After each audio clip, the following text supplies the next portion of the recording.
3 hari yang lalu, saya melihat video Pak Arya Bima, salah satu politisi partai PDIP. Oke. Di situ Pak Arya Bima jelas membela Bapak Jokowi. Dia katakan Bapak Jokowi tidak perlu membuktikan ijazahnya itu asli. Ya. Orang-orang yang menuduh ijazah Bapak Jokowi itu palsu, mereka lah yang harus membuktikan bahwa ijazah Bapak Jokowi itu palsu. Saya kok rasa aneh, kok tumben ya? Kok tumben? PDIP tiba-tiba membela Bapak Jokowi. Kemarin saya juga melihat berita tanggapan dari Pak Ganjar Pranowo, calon presiden usungan PDIP kemarin. Menanggapi tentang usulan pencopotan Gibran sebagai wakil presiden, itu juga jawabannya itu normatif, artinya tidak ada nilai serangan, ya, tidak ada nilai sentimen terhadap Pak Gibran Rakabuming Raka dalam tanggapan Pak Ganjar Pranowo. Ini menjadi sesuatu yang aneh. Ada satu fenomena yang sulit untuk kita cerna, sulit untuk kita tafsirkan. Ada apa sebenarnya yang sedang terjadi, kan begitu? Dan siapa namanya itu, Deddy Sitorus yang kemarin juga mendorong tentang pembuktian ijazah Bapak Jokowi itu, ya. Saya memprediksi dalam 1-2 hari ini dia akan juga membangun narasi membela Bapak Jokowi. Lihat aja nanti. Ya. Amin Rais salah satu yang paling getol mendesak Bapak Jokowi untuk membuktikan apakah ijazahnya itu asli atau tidak. Kemarin udah melempem. Ngomongnya sudah bukan Jokodok, sudah bukan Mulyono, sudah bukan ayahnya Fufu Fafa, tapi Mas Joko Widodo. Jadi saudara, ada satu fenomena yang di luar nalar, oke? Ada satu fenomena yang di luar nalar yang tiba-tiba terjadi yang membuat kita semua harus bingung. Ada apa sebenarnya ini? Intinya menurut saya, saudara, PDIP mau tidak mau harus membela Bapak Jokowi. Mau tidak mau akan membela Bapak Jokowi. Kenapa? Karena ada sesuatu yang terjadi. Oke? 12 hari yang lalu saya katakan ada PDIP di balik tuduhan ijazah Bapak Jokowi. Analogi ini saya tarik dari ketika Pak Bambang Tri itu cekcok dengan Pak Egy Sujana dan Ahmad Kosinudin dan lain-lain. Mereka ketika itu cekcok, bentrok. Dan dengan sombongnya Pak Bambang Tri mengatakan, saya bos di proyek ini.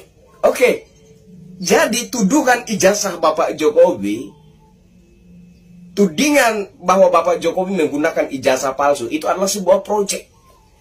Nah, kalau itu adalah sebuah proyek, kalau ada bosnya, tentu saja ada sponsornya. Tentu saja ada dalangnya. Siapa sponsornya? Siapa dalangnya? Tiba-tiba ada konferensi pers, Egy Sujana dan kawan-kawannya klarifikasi bahwa ada sayembara. Sayembara dari Ibu Megawati. Barang siapa bisa membuktikan ijazah Bapak Jokowi itu palsu secara hukum, akan dihadiahi 15 miliar. Wah, wah, wah. Ini hebat sekali. Sangat-sangat hebat. Meskipun dalam narasi klarifikasi di konferensi pers tersebut, Pak Egy Sujana menyisipkan embel-embel kebenaran dan keadilan, kebenaran dan keadilan. No. Itu kemunafikan. Oke? Mau Anda balut nafsu yang menggebu-gebu untuk mendapatkan 15M itu dengan narasi seperti apa, tetap saja kebaca bahwa yang kalian buru di sini adalah 15M. Kenapa kalian begitu menggebu-gebu mendatangi UGM, mengancam mendatangi rumah Bapak Jokowi, ya, mengancam membongkar segala sesuatu? Kenapa? Kenapa kalian begitu menggebu-gebu? Terlihat sekali kalian itu sangat bernafsu. Apakah iya kalian sedang memburu kebenaran dan keadilan? No, tidak. Kalian sedang memburu 15M.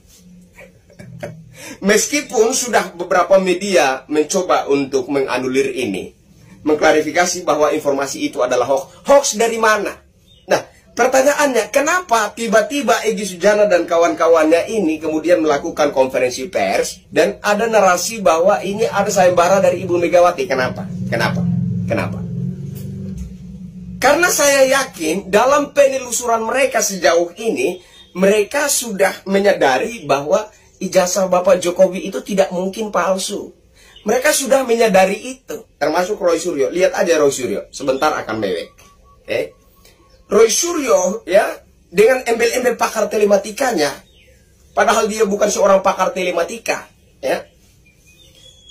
Katanya menggunakan software ini dan itu dan lain sebagainya untuk memastikan apakah foto yang berada di ijazah Bapak Jokowi itu asli foto Bapak Jokowi atau foto orang lain. Lalu kemudian dikaitkan dengan Dumatno, katanya foto yang di ijazah Bapak Jokowi itu ketika ditempelin ke foto Dumatno match. Akhirnya Pak Roy Suryo mengatakan berapa persen? 1000% atau lebih dari 1000%. Pokoknya yakin bahwa itu ijazah Bapak Jokowi itu palsu dan foto yang ditempel di ijazah Bapak Jokowi itu fotonya Dumatno. 1000% Roy Suryo yakin. Nah, saya minta Roy Suryo nanti harus mempertanggungjawabkan ini. Ini satu kekonyolan. Kenapa? Dumatno pada momen Bapak Jokowi diwisuda baru berusia 8 tahun. Apakah orang yang berusia 8 tahun punya foto setua itu? Bagaimana menjelaskan ini? Apakah Roy Suryo bisa menjelaskan ini secara logis? Apakah bisa? Nah, sehingga saya minta kepada aparat penegak hukum yang sudah mulai menyikapi persoalan ini, Roy Suryo si bajingan ini yang sosok muncul atas nama pakar telematika, orang ini harus diberi konsekuensi hukum maksimal. Orang ini harus dikenai sanksi hukum semaksimal-maksimalnya. Karena provokator bangsat orang ini. Saya selalu ingat ketika dia mengamati video syur mirip Nagita Slavina, istrinya Mas Raffi Ahmad. Ketika itu dia katakan, ini video asli, bukan editan. Ternyata video editan. Nah, sekarang lagi, tak tanggung-tanggung ini yang diserang adalah seorang mantan Presiden Republik Indonesia yang dicintai oleh mayoritas rakyat Indonesia.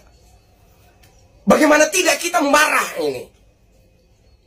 Bagaimana tidak kita geram dengan ini semua? Ya. Bagaimana mungkin level gelandangan politik menuntut seorang level pemimpin negara untuk menunjukkan ijazahnya itu ke publik? Apa urgensinya? Apa kepentingan Anda? Apa kewenangan Anda? Lalu apa kewajiban Bapak Jokowi untuk menunjukkan itu? Dari mana Bapak Jokowi itu kemudian punya kewajiban? Wajib menunjukkan, dari mana dia punya kewajiban itu? Lalu apa urgensinya dia menunjukkan itu? Lalu apa kewenangan Anda menuntut Bapak Jokowi menunjukkan ijazahnya ke publik? Apa kewenangan Anda? Sering sudah kita bilang bahwa pihak-pihak yang berwenang melihat, mengamati, memastikan apakah ijazah seseorang itu asli atau palsu ketika mencalonkan diri, entah itu di pilgub, dan seterusnya, itu adalah pihak KPU. Selain itu no. Kemudian ada pihak alma mater, kan begitu. Lalu ini para gelandangan politik ini punya kewenangan apa menuntut seseorang untuk menunjukkan ijazahnya? Makanya saya bilang, ijazah si Egy Sujana ini juga perlu disidik. Apa iya Egy Sujana ini seorang sarjana hukum? Apakah dia benar bergelar profesor ataukah tidak? Perlu juga untuk disidik. Kenapa? Karena dari perilaku Egy Sujana, dari narasi-narasi yang dibangunnya, dari statement-statementnya dalam beberapa peristiwa hukum yang terjadi belakangan, saya tidak melihat citra profesor di diri Egy Sujana.